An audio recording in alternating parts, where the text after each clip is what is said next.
Ulangan pasal 31. Yosua sebagai pengganti Musa. Kemudian pergilah Musa, lalu mengatakan segala perkataan ini kepada seluruh orang Israel. Berkatalah ia kepada mereka, "Aku sekarang berumur 120 tahun. Aku tidak dapat giat lagi, dan Tuhan telah berfirman kepadaku, Sungai Yordan ini tidak akan kau seberangi. Tuhan Allahmu, Dialah yang akan menyeberang di depanmu. Dialah yang akan memunahkan bangsa-bangsa itu dari hadapanmu, sehingga engkau dapat memiliki negeri mereka. Yosua, Dialah yang akan menyeberang di depanmu, seperti yang difirmankan Tuhan. Dan Tuhan akan melakukan terhadap mereka, seperti yang dilakukannya terhadap Sihon dan Og, raja-raja orang Amori, yang telah dipunahkannya itu, dan terhadap negeri mereka. Tuhan akan menyerahkan mereka kepadamu, dan haruslah kamu melakukan kepada mereka, tepat seperti perintah yang kusampaikan kepadamu. Kuatkan dan teguhkanlah hatimu. Janganlah takut dan jangan gentar karena mereka, sebab Tuhan Allahmu, Dialah yang berjalan menyertai engkau. Ia tidak akan membiarkan engkau, dan tidak akan meninggalkan engkau." Lalu Musa memanggil Yosua dan berkata kepadanya di depan seluruh orang Israel, "Kuatkan dan teguhkanlah hatimu, sebab engkau akan masuk bersama-sama dengan bangsa ini ke negeri yang dijanjikan Tuhan dengan sumpah kepada nenek moyang mereka, untuk memberikannya kepada mereka, dan engkau akan memimpin mereka sampai mereka memilikinya. Sebab Tuhan, Dia sendiri akan berjalan di depanmu. Dia sendiri akan menyertai engkau. Dia tidak akan membiarkan engkau, dan tidak akan meninggalkan engkau. Janganlah takut, dan janganlah patah hati." Pembacaan hukum Taurat setiap 7 tahun. Setelah hukum Taurat itu dituliskan Musa, maka diberikannya kepada imam-imam Bani Lewi yang mengangkut tabut perjanjian Tuhan, dan kepada segala tua-tua Israel. Dan Musa memerintahkan kepada mereka demikian. Pada akhir 7 tahun, pada waktu yang telah ditetapkan dalam tahun penghapusan utang, yakni hari raya Pondok Daun, apabila seluruh orang Israel datang menghadap hadirat Tuhan Allahmu di tempat yang akan dipilihnya, maka haruslah engkau membacakan hukum Taurat ini di depan seluruh orang Israel. Seluruh bangsa itu berkumpul, laki-laki, perempuan dan anak-anak, dan orang asing yang diam di dalam tempatmu, supaya mereka mendengarnya dan belajar takut akan Tuhan Allahmu, dan mereka melakukan dengan setia segala perkataan hukum Taurat ini, dan supaya anak-anak mereka yang tidak mengetahuinya dapat mendengarnya dan belajar takut akan Tuhan Allahmu. Selama kamu hidup di tanah, kemana kamu pergi, menyeberangi sungai Yordan untuk mendudukinya. Pendahuluan nyanyian Musa. Kemudian berfirmanlah Tuhan kepada Musa, "Sesungguhnya sudah dekat waktunya bahwa engkau akan mati. Maka panggillah Yosua dan berdirilah bersama-sama dengan dia dalam kemah pertemuan, supaya aku memberi perintah kepadanya." Lalu pergilah Musa dan Yosua berdiri dalam kemah pertemuan. Dan Tuhan menampakkan diri di kemah itu dalam tiang awan, dan tiang awan itu berdiri pada pintu kemah. Tuhan berfirman kepada Musa, "Ketahuilah, engkau akan mendapat perhentian bersama-sama dengan nenek moyangmu, dan bangsa ini akan bangkit dan bersinah dengan mengikuti allah asing yang ada di negeri. Kemana mereka akan masuk, mereka akan meninggalkan aku dan mengingkari perjanjianku yang kuikat dengan mereka. Pada waktu itu murkaku akan bernyala-nyala terhadap mereka. Aku akan meninggalkan mereka dan menyembunyikan wajahku terhadap mereka, sehingga mereka termakan habis dan banyak kali ditimpa malapetaka serta kesusahan. Maka pada waktu itu mereka akan berkata, 'Bukankah malapetaka itu menimpa kita? Oleh sebab Allah kita tidak ada di tengah-tengah kita.' Tetapi aku akan menyembunyikan wajahku sama sekali pada waktu itu, karena segala kejahatan yang telah dilakukan mereka, yakni mereka telah berpaling kepada Allah lain. Oleh sebab itu tuliskanlah nyanyian ini dan ajarkanlah kepada orang Israel. Letakkanlah di dalam mulut mereka, supaya nyanyian ini menjadi saksi bagiku terhadap orang Israel.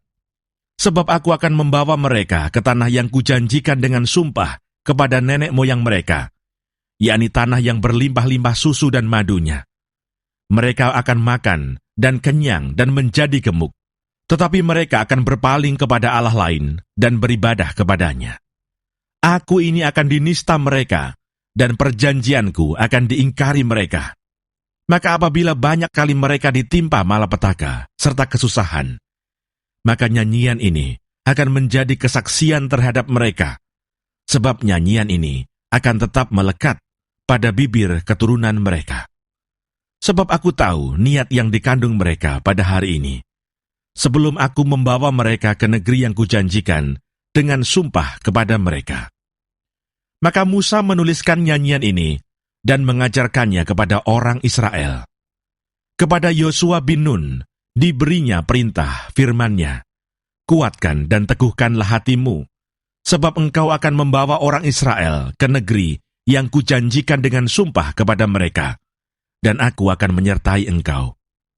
Ketika Musa selesai menuliskan perkataan hukum Taurat itu dalam sebuah kitab, sampai perkataan yang penghabisan, maka Musa memerintahkan kepada orang-orang Lewi, pengangkut tabut perjanjian Tuhan demikian, "Ambillah kitab Taurat ini, dan letakkanlah di samping tabut perjanjian Tuhan Allahmu, supaya menjadi saksi di situ terhadap engkau. Sebab aku mengenal kedegilan dan tegar tengkukmu, sedangkan sekarang, selagi aku hidup bersama-sama dengan kamu, kamu sudah menunjukkan kedegilanmu terhadap Tuhan. Terlebih lagi nanti, sesudah aku mati, suruhlah berkumpul kepadaku segala tua-tua sukumu dan para pengatur pasukanmu. Maka aku akan mengatakan hal yang berikut kepada mereka, dan memanggil langit dan bumi menjadi saksi terhadap mereka. Sebab aku tahu bahwa sesudah aku mati, kamu akan berlaku sangat busuk, dan akan menyimpang dari jalan yang telah kuperintahkan kepadamu. Sebab itu di kemudian hari, malapetaka akan menimpa kamu. Apabila kamu berbuat yang jahat di mata Tuhan dan menimbulkan sakit hatinya dengan perbuatan tanganmu." Lalu Musa menyampaikan ke telinga seluruh jemaah Israel nyanyian ini, sampai perkataan yang penghabisan. Ulangan pasal 32. Nyanyian Musa. "Pasanglah telingamu, hai langit, aku mau berbicara, dan baiklah bumi mendengarkan ucapan mulutku. Mudah-mudahan pengajaranku menitik laksana hujan, perkataanku menetes laksana embun.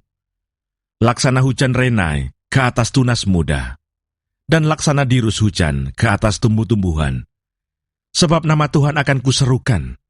Berilah hormat kepada Allah kita, gunung batu yang pekerjaannya sempurna, karena segala jalannya adil.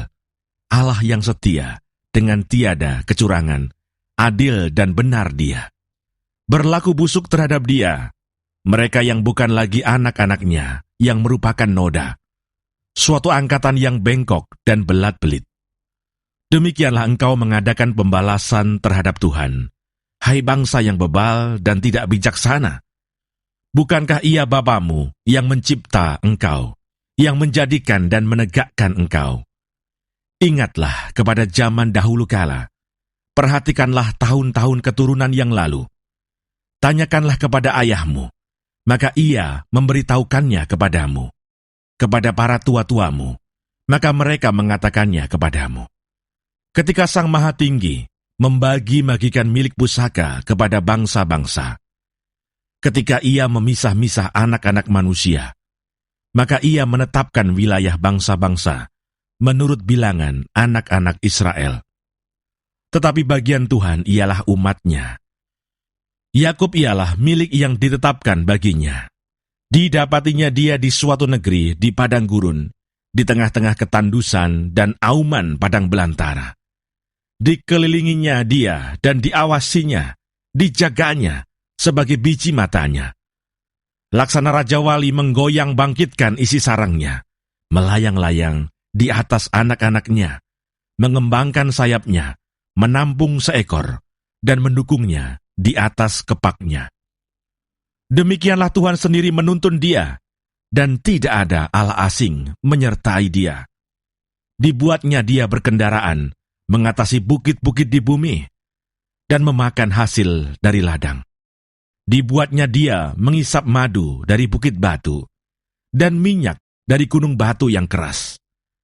Dadih dari lembu sapi, dan susu kambing domba, dengan lemak anak-anak domba, dan domba-domba jantan dari Basan, dan kambing-kambing jantan dengan gandum yang terbaik.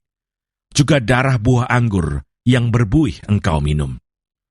Lalu menjadi gemuklah Yesurun, dan menendang ke belakang. Bertambah gemuk engkau, gendut dan tambun. Dan ia meninggalkan Allah yang telah menjadikan dia. Ia memandang rendah gunung batu keselamatannya. Mereka membangkitkan cemburunya dengan Allah asing.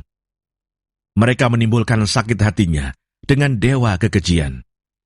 Mereka mempersembahkan korban kepada roh-roh jahat yang bukan Allah, kepada Allah yang tidak mereka kenal, Allah baru yang belum lama timbul, yang kepadanya nenek moyangmu tidak gentar. Gunung batu yang memperanakkan engkau telah kau lalaikan, dan telah kau lupakan Allah yang melahirkan engkau. Ketika Tuhan melihat hal itu, maka ia menolak mereka, karena ia sakit hati oleh anak-anaknya lelaki dan perempuan. Ia berfirman, aku hendak menyembunyikan wajahku terhadap mereka, dan melihat bagaimana kesudahan mereka. Sebab mereka itu suatu angkatan yang bengkok, anak-anak yang tidak mempunyai kesetiaan. Mereka membangkitkan cemburuku dengan yang bukan Allah. Mereka menimbulkan sakit hatiku dengan berhala mereka. Sebab itu aku akan membangkitkan cemburu mereka dengan yang bukan umat, dan akan menyakiti hati mereka dengan bangsa yang bebal. Sebab api telah dinyalakan oleh murkaku, dan bernyala-nyala sampai ke bagian dunia orang mati yang paling bawah. Api itu memakan bumi dengan hasilnya, dan menghanguskan dasar gunung-gunung. Aku akan menimbun malapetaka ke atas mereka. Seluruh anak panahku akan kutembakkan kepada mereka. Apabila mereka sudah lemas karena lapar, dan merana oleh demam yang membara, dan oleh penyakit sampar, maka aku akan melepaskan taring binatang buas kepada mereka, dan racun binatang yang menjalar di dalam debu. Pedang di luar rumah, dan kengerian di dalam kamar akan melenyapkan teruna maupun darah, anak menyusu serta orang ubanan. Seharusnya aku berfirman, aku meniupkan mereka, melenyapkan ingatan kepada mereka dari antara manusia. Tetapi aku khawatir disakiti hatiku oleh musuh. Jangan-jangan lawan mereka salah mengerti. Jangan-jangan mereka berkata, tangan kami jaya, bukanlah Tuhan yang melakukan semuanya ini. Sebab mereka itu suatu bangsa yang tidak punya pertimbangan, dan tidak ada pengertian pada mereka. Sekiranya mereka bijaksana, tentulah mereka mengerti hal ini, dan memperhatikan kesudahan mereka. Bagaimana mungkin satu orang dapat mengejar 1.000 orang, dan 2 orang dapat membuat lari 10.000 orang? Kalau tidak gunung batu mereka telah menjual mereka, dan Tuhan telah menyerahkan mereka. Sebab bukanlah seperti gunung batu, kita gunung batu orang-orang itu. Musuh kita boleh menjadi hakim. Sesungguhnya pohon anggur mereka berasal dari pohon anggur Sodom, dan dari kebun-kebun Gomora. Buah anggur mereka adalah buah anggur yang beracun, pahit gugusan-gugusannya.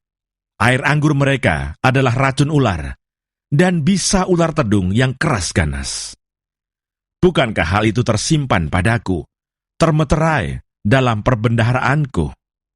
Hakkulah dendam dan pembalasan pada waktu kaki mereka goyang, sebab hari bencana bagi mereka telah dekat.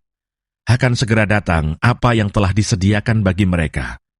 Sebab Tuhan akan memberi keadilan kepada umatnya, dan akan merasa sayang kepada hamba-hambanya.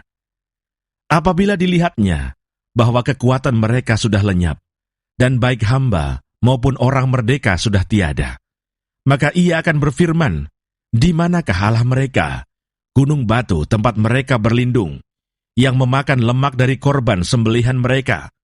meminum anggur dari korban curahan mereka. Biarlah mereka bangkit untuk menolong kamu, sehingga kamu mendapat perlindungan.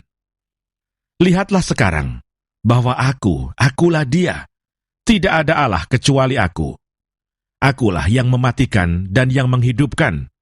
Aku telah meremukkan, tetapi akulah yang menyembuhkan, dan seorang pun tidak ada yang dapat melepaskan dari tanganku. Sesungguhnya aku mengangkat tanganku ke langit dan berfirman, demi aku yang hidup selama-lamanya. Apabila aku mengasah pedangku yang berkilat-kilat, dan tanganku memegang penghukuman, maka aku membalas dendam kepada lawanku, dan mengadakan pembalasan kepada yang membenci aku. Aku akan memabukkan anak panahku dengan darah, dan pedangku akan memakan daging. Darah orang-orang yang mati tertikam, dan orang-orang yang tertawan. Dari kepala-kepala musuh yang berambut panjang, bersorak-sorailah, hai bangsa-bangsa, karena umatnya. Sebab ia membalaskan darah hamba-hambanya. Ia membalas dendam kepada lawannya, dan mengadakan pendamaian bagi tanah umatnya. Nasihat Musa yang terakhir. Lalu datanglah Musa bersama-sama dengan Yosua bin Nun, dan menyampaikan ke telinga bangsa itu segala perkataan nyanyian tadi. Setelah Musa selesai menyampaikan segala perkataan itu kepada seluruh orang Israel, berkatalah ia kepada mereka, perhatikanlah segala perkataan yang kuperingatkan kepadamu pada hari ini, supaya kamu memerintahkannya kepada anak-anakmu untuk melakukan dengan setia segala perkataan hukum Taurat ini. Sebab perkataan ini bukanlah perkataan hampa bagimu, tetapi itulah hidupmu. Dan dengan perkataan ini akan lanjut umurmu di tanah, kemana kamu pergi, menyeberangi sungai Yordan untuk mendudukinya. Ajal Musa mendekat. Pada hari itulah juga Tuhan berfirman kepada Musa, naiklah ke atas pegunungan Abarim, ke atas gunung Nebo, yang di tanah Moab, di tentangan Yeriko, dan pandanglah tanah Kanaan yang kuberikan kepada orang Israel menjadi miliknya. Kemudian engkau akan mati di atas gunung yang akan kau naiki itu, supaya engkau dikumpulkan kepada kaum leluhurmu, sama seperti Harun kakakmu, sudah meninggal di gunung Hor, dan dikumpulkan kepada kaum leluhurmu. Oleh sebab kamu telah berubah setia terhadap aku di tengah-tengah orang Israel, dekat mata air Meriba di Kades, di padang gurun Sin, dan oleh sebab kamu tidak menghormati kekudusanku di tengah-tengah orang Israel. Engkau boleh melihat negeri itu terbentang di depanmu, tetapi tidak boleh masuk ke sana, ke negeri yang kuberikan kepada orang Israel. Ulangan pasal 33. Berkat Musa kepada suku-suku Israel. Inilah berkat yang diberikan Musa, abdi Allah itu, kepada orang Israel sebelum ia mati. Berkatalah ia, Tuhan datang dari Sinai dan terbit kepada mereka dari Seir. Ia tampak bersinar dari pegunungan Paran dan datang dari tengah-tengah puluhan ribu orang yang kudus. Di sebelah kanannya tampak kepada mereka api yang menyala. Sungguh ia mengasihi umatnya, semua orangnya yang kudus. Di dalam tangan mulah mereka, pada kaki mulah mereka duduk, menangkap sesuatu dari firman-Mu. Musa telah memerintahkan hukum Taurat kepada kita, suatu milik bagi jemaah Yakub. Ia menjadi raja di Yeshurun ketika kepala-kepala bangsa datang berkumpul, yakni segala suku Israel bersama-sama. Biarlah Ruben hidup dan jangan mati, tetapi biarlah orang-orangnya sedikit jumlahnya. Dan inilah tentang Yehuda, katanya. Dengarlah ya Tuhan suara Yehuda, dan bawalah dia kepada bangsanya. Berjuanglah baginya dengan tanganmu, dan jadilah engkau penolongnya melawan musuhnya. Tentang Lewi ia berkata, biarlah Tumim dan Urimmu menjadi kepunyaan orang yang kau kasihi, yang telah kau coba di Masa, dengan siapa engkau berbantah dekat mata air Meriba, yang berkata tentang ayahnya dan tentang ibunya, aku tidak mengindahkan mereka. Ia yang tidak mau kenal saudara-saudaranya, dan acuh tak acuh terhadap anak-anaknya.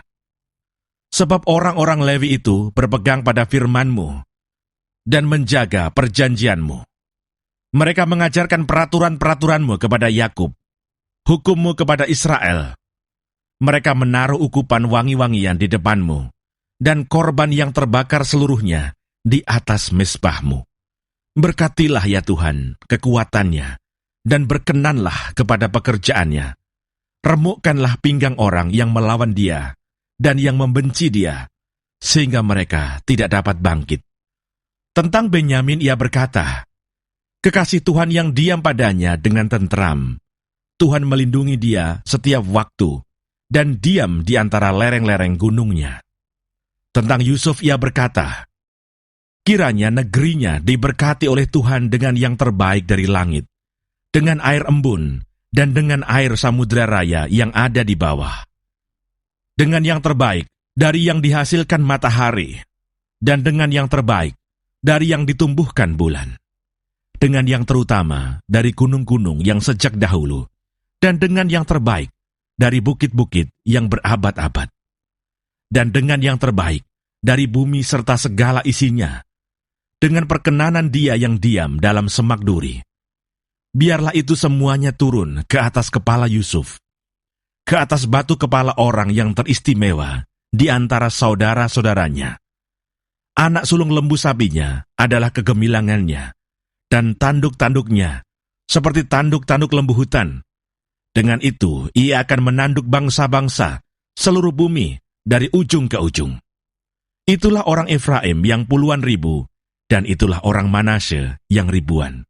Tentang Sebulon ia berkata, bersukacitalah hai Sebulon, atas perjalanan-perjalananmu, dan engkau pun, hai Isakar, atas kemah-kemahmu. Bangsa-bangsa akan dipanggil mereka datang ke gunung.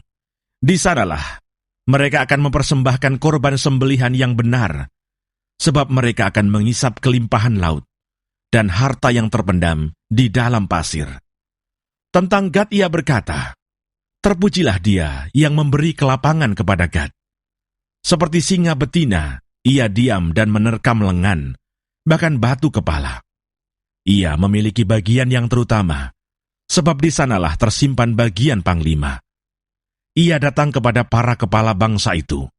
Dilakukannya kebenaran Tuhan, serta penghukuman-penghukumannya bersama-sama dengan orang Israel. Tentang Dan ia berkata, adapun Dan, ialah anak singa yang melompat keluar dari Basan. Tentang Naftali ia berkata, Naftali kenyang dengan perkenanan dan penuh dengan berkat Tuhan. Milikilah Tasik dan wilayah sebelah selatan. Tentang Asyer ia berkata, diberkatilah Asyer di antara anak-anak lelaki. Biarlah ia disukai oleh saudara-saudaranya, dan biarlah ia mencelupkan kakinya ke dalam minyak. Biarlah dari besi dan dari tembaga palang pintumu, selama umurmu kiranya kekuatanmu. Tidak ada yang seperti Allah, hai Yeshurun. Ia berkendaraan melintasi langit sebagai penolongmu, dan dalam kejayaannya melintasi awan-awan. Allah yang abadi adalah tempat perlindunganmu, dan di bawahmu ada lengan-lengan yang kekal. Ia mengusir musuh dari depanmu dan berfirman, punahkanlah.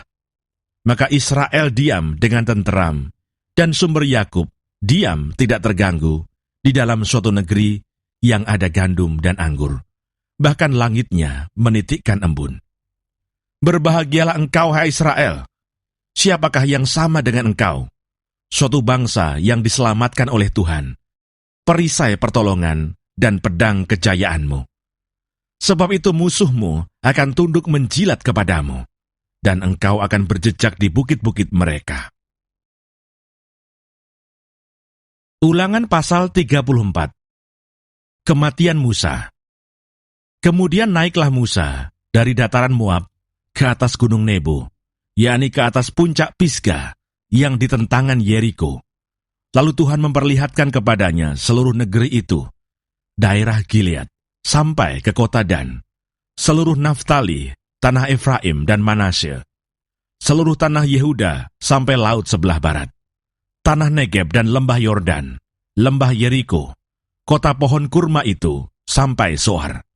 Dan berfirmanlah Tuhan kepadanya, inilah negeri yang kujanjikan dengan sumpah kepada Abraham, Ishak dan Yakub demikian, kepada keturunanmu lah akan kuberikan negeri itu. Aku mengizinkan engkau melihatnya dengan matamu sendiri, tetapi engkau tidak akan menyeberang ke sana. Lalu matilah Musa, hamba Tuhan itu, di sana, di tanah Moab, sesuai dengan firman Tuhan. Dan dikuburkannyalah dia di suatu lembah di tanah Moab, di tentangan Bet-peor, dan tidak ada orang yang tahu kuburnya sampai hari ini. Musa berumur 120 tahun ketika ia mati. Matanya belum kabur dan kekuatannya belum hilang. Orang Israel menangisi Musa di dataran Moab 30 hari lamanya. Maka berakhirlah hari-hari tangis perkabungan karena Musa itu. Dan Yosua bin Nun penuh dengan roh kebijaksanaan, sebab Musa telah meletakkan tangannya ke atasnya. Sebab itu orang Israel mendengarkan dia dan melakukan seperti yang diperintahkan Tuhan kepada Musa. Seperti Musa yang dikenal Tuhan dengan berhadapan muka, tidak ada lagi nabi yang bangkit di antara orang Israel. Dalam hal segala tanda dan mukjizat yang dilakukannya atas perintah Tuhan di tanah Mesir terhadap Firaun dan terhadap semua pegawainya dan seluruh negerinya, dan dalam hal segala perbuatan kekuasaan dan segala kedahsyatan yang besar yang dilakukan Musa di depan seluruh orang Israel.